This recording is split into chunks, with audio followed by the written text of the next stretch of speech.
Hello, and welcome to episode 9 of Pinball in the Machine. This is where we discuss what the hell just happened aspect of what you might loosely term spiritual awakening.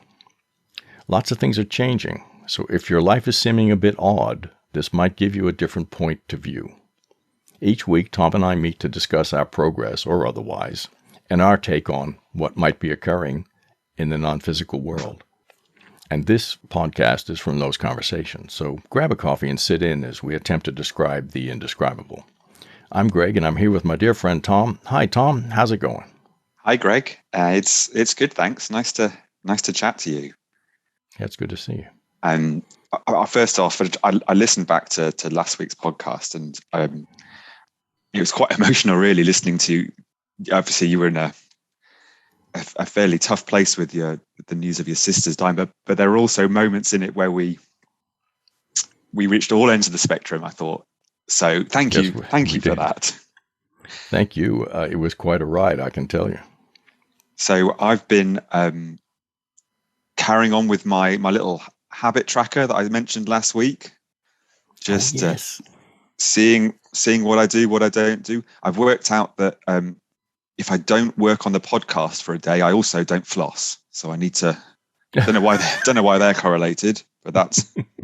But no, but it is interesting to look at it, and a lot of the journeying I used to do, I think, was trying to push me in the direction of trying to address some of these things. And it's interesting that since I've started it, I've been having quite different experiences when I've been meditating. It's been a little bit more cosmic.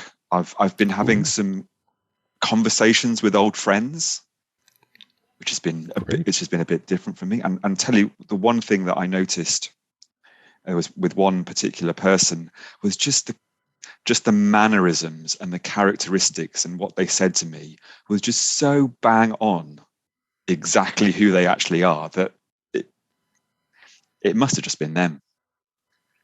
Yeah, brilliant. So good. Yeah. And Nisa, how about you? Well, it's been a week. And first of all, thank you so much for your messages of support. It really gives me a warm feeling. So thank you all. I journeyed later that day and intended to link with my departed sister. And I got that she was okay, but not that okay. So she would connect with me as and when. So the following day, I was searching through a desk drawer and found 2 birthday cards from her from 2009. So I thought, okay. So on the journey afterwards, I felt that she and I had connected, and it was quite wonderful. And I'm thinking, am I making all this up, just to feel better? I couldn't care less. And what's happened since then, since she and I sort of teamed up, there's been a huge shift in the journeying, and it's been life-changing just in a few days. And it might be more suitable to share that as and when it feels more appropriate. I mean, I'm happy to do so, but it's quite a big subject. But just as an introduction and to touch on a subject which I think, or I feel, needs much more attention, is yesterday I had a huge vibrational upgrade, and I mean a big one. Today I feel fantastic. Yesterday, not so much. So that's something we might look at in some depth, I think, because I think more and more people are going to be experiencing that and wondering what the heck was that, because it feels a bit like an earthquake. Wow. So yeah. So possibly we could look at earthquakes next week. What a great idea! Yeah, earthquakes indeed. That'll put a few people off, I suspect. Just scribbling down right now. Look into earthquakes. Okay, amazing.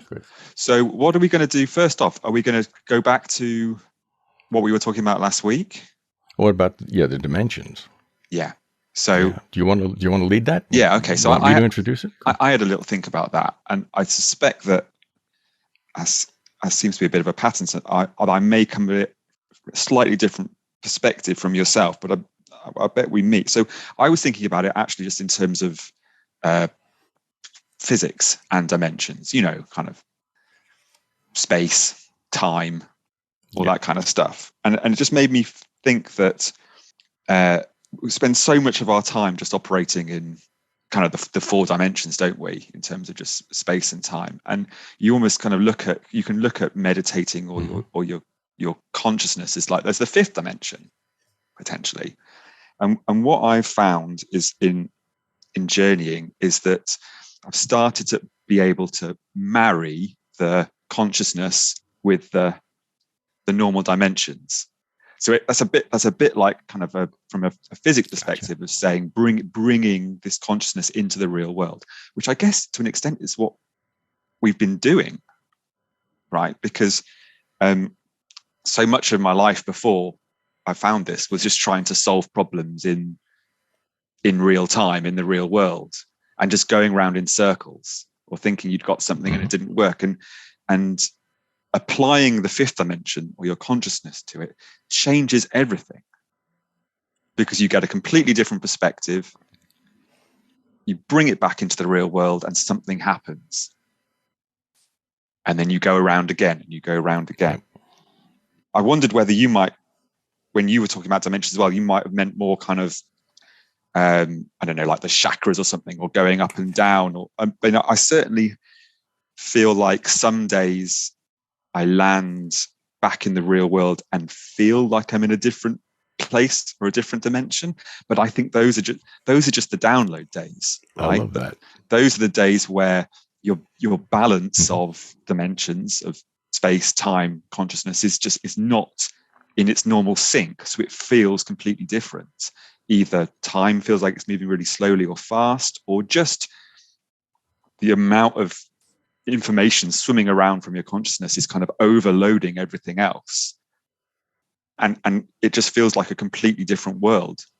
But I think we're working out that that's just normal. Well, it's getting to feel a bit like that, yeah. if that's what you call normal. Yeah. So it's like a foot in both worlds, is what you're describing. I think so. I think that's where I kind of came to. But what about you? Well, yeah, that's a great description, and it fits really well. And my simple mind takes it and breaks it down even further, I think, so that I can get some sense of day to day in it. If the project is too big for me, I'm going for coffee. If I can chunk it down enough, then I can make a start. So that's how my mind deals with things. I can't deal with the whole thing. So I don't do detail. And yet I used to teach strategic thinking as a module of my Zen leadership program, but I myself do not think strategically. So for me, dimensions can be really tiny. So if you imagine like a large round dining table with a large bouquet of flowers in the middle, and a lot of people are sitting around the table, each person has their own individual view of the flowers. And they could be arguing that the other person's perception is wrong. You know, that idea of be reasonable, see it my way. So to me, the dimension alters in the way that we connect to the situation. If we change our connection to it, we're in a different dimension. And this is really important now. I think we're starting to hit some big stuff. And you were bang on, because once we journey in the way that we do, it often seems we never come back the same. We're approaching this world in a different way. In other words, we're coming in from a different dimension, and we're in this world in a different dimension. And that's why it feels a bit strange sometimes, I think, because you're trying to marry up these two different positions, two different feelings. Yeah. So if someone is annoying me, I can change my dimension. And if I can do that, I can respond differently to that person. So it's not a big thing. It's not that easy either when the situation happens. But all the options are available once we realize that we have the power to choose. So I guess the question is, how do you do it, right? Oh, yeah. Yeah. Well, what we do is we alter our emotional or vibrational state. It's simple. It's not necessarily easy. Yeah. But as we change our state, Tesla said, if you want to find the secrets of the universe, think in terms of energy, frequency, and vibration, right? And the first verse of the Tao talks about the eternal mystery, and the eternal mystery being the doorway to all understanding. So the third paragraph reads, ever desireless one can see the mystery, ever desiring, one sees only the manifestations. And the mystery itself is the doorway to all understanding. So when we're desiring, when we're trying, and you touched on this previously in a podcast back, 2 or 3 ago, maybe, you were talking about insomnia. And you said, once I didn't have a fear of it, I didn't have it. Yeah. It's a bit like trying to go to sleep. You can't try to do it. You have to allow it. All right. So when they say, once you stop trying, once you stop desiring and become desireless, you see the mystery. And this is the doorway. So this takes us back to the parts, the particles and the waves, if you want to talk in physical terms, about the gaps. It's not about the things. It's the feminine. It's about the gaps. That's where the magic is. That's where the mystery is. So when we're desiring anything, we're attaching ourselves to the outcome. And when we're not desiring, we're allowing. And it's the allowing that puts us in the gaps. So rather than worrying about the attachment to the outcome, we allow ourselves to go into the uncertain bit, which is the gap. We don't like the gap to start with because it's uncertain, right? But that's where all the magic is. And if you think in terms of music, it's the gaps that make the music. They allow the notes to do what the notes do, but without the gaps, it's just noise. Okay. I'm with you. I face this all the time. If I'm emotionally charged on something, or at a time when I feel I need to, journey or meditate on something the most, say if I'm not feeling right, or is the time when I can't do it. I really struggle if I'm in turmoil, but there is a method to do it. And actually, if you can find that method, that is the time to do it, because you'll then see your issue with a different perspective, and you'll come back in a different state. Yes. And when you meditate, when we do that, we raise our vibration. And that is how we connect higher. And of course, the higher frequency connects us with things at that level. And if we come back with that frequency, we start to connect in this realm more on that level. So we're kind of connecting the two worlds day to day. And this is the big thing about the dimension. So through meditation, my vibe is increased, which alters my dimension. And what that means is my relationship to things changes. So my eating habits have altered, and for the better. And there's no effort because there's just no connection anymore. You've changed channel. I can't get radio 2 if I'm tuned to vibe, So I don't drink. Well, with the very odd occasion where I have a beer with a friend, and that's extremely rare, I could just as easily have a lime and soda. Now, I was never a big drinker, but, so it's no big deal. But there's no effort to this. Yeah. Once your vibration change, it's the vibration that does the work, and the change happens as a result. So when we no longer resonate with something, we lose the connection. And this is really, really important, I think, because as we develop our innate ability to, I'm going to talk about it, to alter or jump timelines, which I believe is imminent, we're going to shift everything. And there's a way to do that, which we could look at maybe on podcast 9 or something, whenever that could be nice when it comes out. But I think that ultimately is where we're going. We're going to shift timelines because we're doing it through dimensions in a very small way, which is great because it's training, you see. If you can shift your dimension to anything, if you can change how you react to any situation, you've changed your dimension. Now, the more you do that, then the easier it will be to shift timelines because it's just a bigger move in a dimension. You said you were on fire today. My God, man. I have to have a lie down. Right. Something. What about questions from the Wakies? Oh, yeah. Okay. So one of the questions has been, how do you address your team? Because I talk about my team. So Tom, how do you address your team? Well, you and I have been speaking about this long before we kind of did the podcast. And I don't think you've ever heard me say, oh, and then my team told me to do this. That's true, yeah. And I think the reason for that is that whilst I'm sure I have a team, because I can kind of when I think back about certain characters or things or that I felt or saw or heard, I think that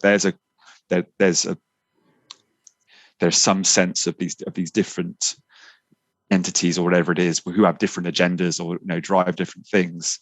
But I've never really had any experience where I feel like they've kind of all turned up together or said something to me, and I think that's just because I don't think I'm quite ready for them. I think that I'm still working through some big stuff, a few big real world bits, and I think once I get through that, I think things are going to start formulating themselves much better. But yeah, I'll be honest with you, I'm not there. I think you are, though. Yeah, I've been there for a while, I think. And basically, sometimes I just tell them to off, and I actually do, not that often. And I've sacked my team more than once when I wasn't too happy with how my life seemed to be going as a result of the work. But because my intention is clear, they know I'm just messing. And the thing is, and I believe this is really important, but once we leave the third dimension, there's no judgment, right? And that's a real easy way to alter dimensions. Let go of judgment. Let everything be what everything is. And this is where we were last week when I got the news about my sister. And I said, well, let's do the podcast and we'll let everything be what everything is. And sometimes we were laughing and sometimes I was hanging on, trying not to lose it. And the more we can do that, then it alters our reaction to everything. Once we stop judging, life gets so much easier. But it's so hard to do. So what happens is the team responds to our vibe. So in your case, your vibe is saying, look, I got too much going on over here. Give me a minute. And when I'm ready, I'll let you know. And sure enough, they'll be there. And so our vibe is simply the energy and frequency and vibration that Tesla had referred to all those years ago. And so if we approach our team as anything less than whom we truly are, which is divine, by the way, then we get a lower level response. So it's not any kind of punishment. It's just alignment with our vibration. If we're going in negatively, we're going to get the stuff that resides at that frequency. It's really simple, but it's hard to do. So the quality of our questions, indeed, determines the quality of the answers. Ooh. Okay. Yeah. Okay. All right. I think I've got you. I'm going to have to think about that one, because I'm not sort of sitting there going, "Oh, when's my team going to turn up?" or anything like that. I'm sure it's going to happen in some form. I've got to. No, I think I know what I need to do. I'm going to go away and do some stuff now, and come back to you next week. See what state I'm in. You're going to say, "Team, where are you?" Exactly. We need you now. Yes. Have we got any other questions? We do, but we're pretty much at the end of the session. No worries. So that brings us to the end of yet another episode. Thank you all for listening. And if you enjoyed our meanderings, please rate us and review us on whichever platform you're using. We'd really like to hear your thoughts, any questions or experiences. You can reach us at pinballinthemachine.com or through our Facebook group or hello@pinballinthemachine. So from myself, Greg, good day. And from my dear friend, Tom, see you later, guys. we're down.